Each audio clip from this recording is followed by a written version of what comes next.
I've known Eva since she was 7 years old. I helped raise her. Her brother and I were item for 13 years. We stayed close contact throughout the years, even though me and her brother were no longer together. I consider her as my sister. We just done a lot of family gatherings and everything together. We never had a problem with each other, ever. She was like my sister. She needs a kidney. I was a match. I was going to give her my kidney. That's how close we were. And I just can't believe the betrayal I felt from her. My husband and I, we invited Eva to stay with us because she was living somewhere she should not have been. After she got in trouble with CPS, me and my husband would drive all the way down 2.5 hours to her son's visits. We spent thousands of dollars on gas, food, all the things that go with that. And we fought to get custody to get them into our home. And eventually we did. I had gotten into some trouble, and I was so grateful that they came in and helped me when my family wasn't able to. A month ago, Eva was living with us and her son, and little things were happening. Like she would say to me, "Oh, I want to claim my son for taxes," and I was like, "I don't think that's a good idea because you're basically a visitor." Out of nowhere, she took her son in the middle of the morning, like 6:30 in the morning, when she knew everyone would be asleep. He begged me to leave there.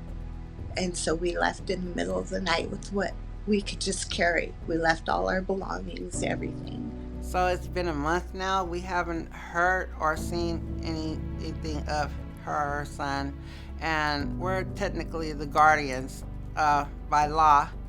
And she's taken him. It's like kidnapping, and I feel really bad to say that, but it's the truth.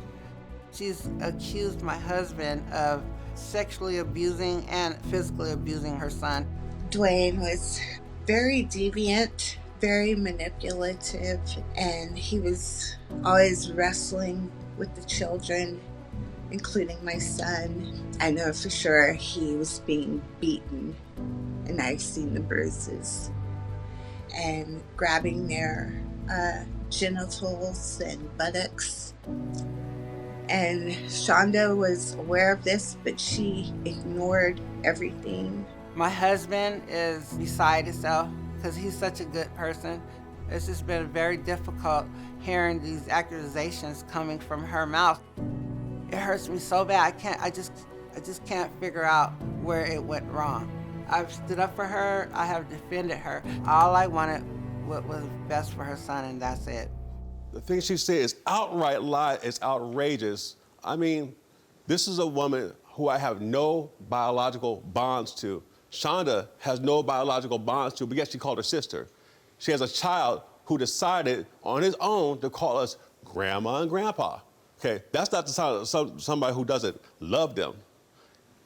When she got in trouble, the very first time, because she got in trouble, he sat there and left him at the house with us for days, weeks at a time.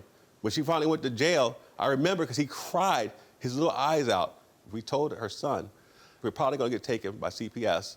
Okay, so just know that if this happens, we will come and get you. And it turned out 2 weeks after she left our house, and with him, she went out on her high horse. That's exactly what happened. He got taken, and they called us and said, "Hey, can you come get him?" When you look at the little boy, you're like a son or a grandson? We told him before, "Hey, you know you're our nephew. Can't I just call you Grandpa?" Yes. But the most kindest thing he's ever said to me, you all, was, "I wish that you were my dad." If I told her this once, I told her it 100 times. Go back to the court, get yourself on the court calendar, petition for have your son returned to your life. Do whatever the court tells you to do. And as far as we knew, it was just, don't drink or use. Get a good job. Find a stable place to stay. There may be other things, I have no idea. Right. Did she do any of those things to get her son back? No. Okay. She did not. Okay. I am very grateful for everything you and Shawnda have done for me and my son, but I can't allow my son to be traumatized, bullied, and abused physically, mentally, emotionally. Tell me exactly what you think that Dwayne or his wife exactly did to your little son. The play wrestling, the fondling, the touching him, the making inappropriate comments about his butt and other body parts. It's just too much. Okay, so the wrestling, I mean, come on. He's being beaten with bruises, and they're doing nothing. They're doing nothing to protect my son. Why has he been in their custody legally for the past years? No, the past 2 years, Okay, almost 2 years. But they've had him for almost, right? No, I've had him his whole entire life, just me.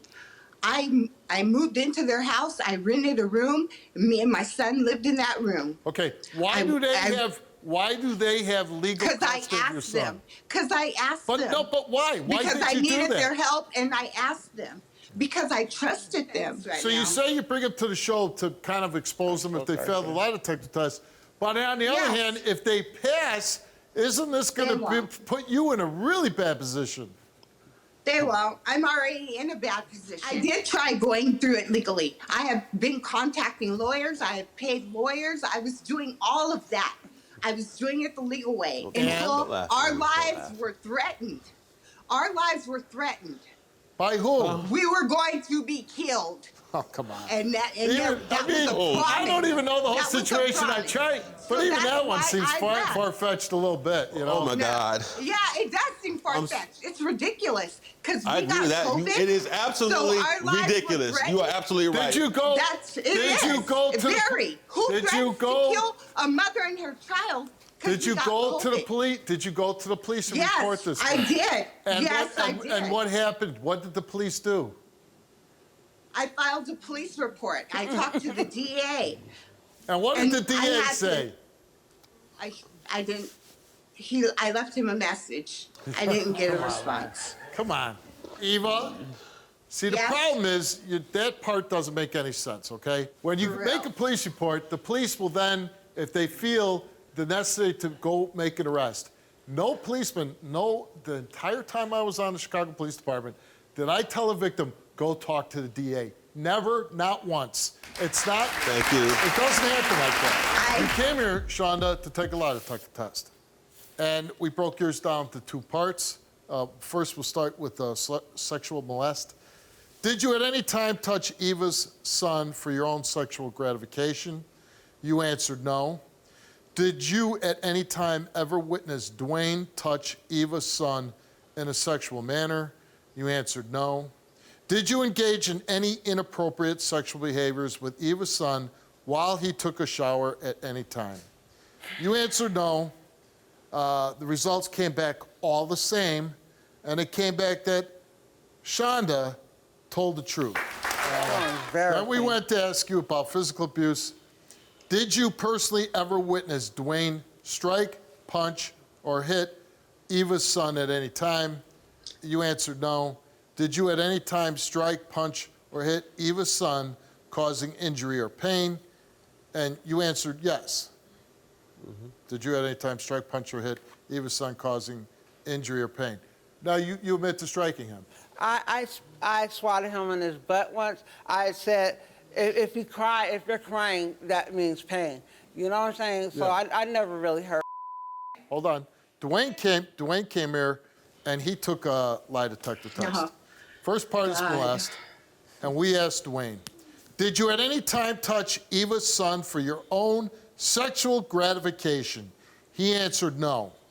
Did you engage in any inappropriate sexual behaviors with Eva's son while he took a shower at any time? He answered no. The results came back the same to each question, and it came back that Dwayne told the truth. In the sense that she now has taken the son illegally. Thank you. And she's in big trouble, and she knows it. Yes. Now you came here and you proved that there's no sexual molest. I hope that you get custody, because I don't know what kind of a situation the little boy's in, because I believe that she's kind of unstable, and she's and the other thing, she's a big-time liar. I'm sorry that you had to come here, but at least you cleared your name, and I hope that if the boy is not in a good spot now, I hope that you get back custody of him and take care of the little boy. Thank you so much for being on the show. I was raped. My name is Steve Wilkos, and I'm an investigative talk show host with a law enforcement background. It was my life or his. My job is to get truth and justice for everyday people. Watch our videos now.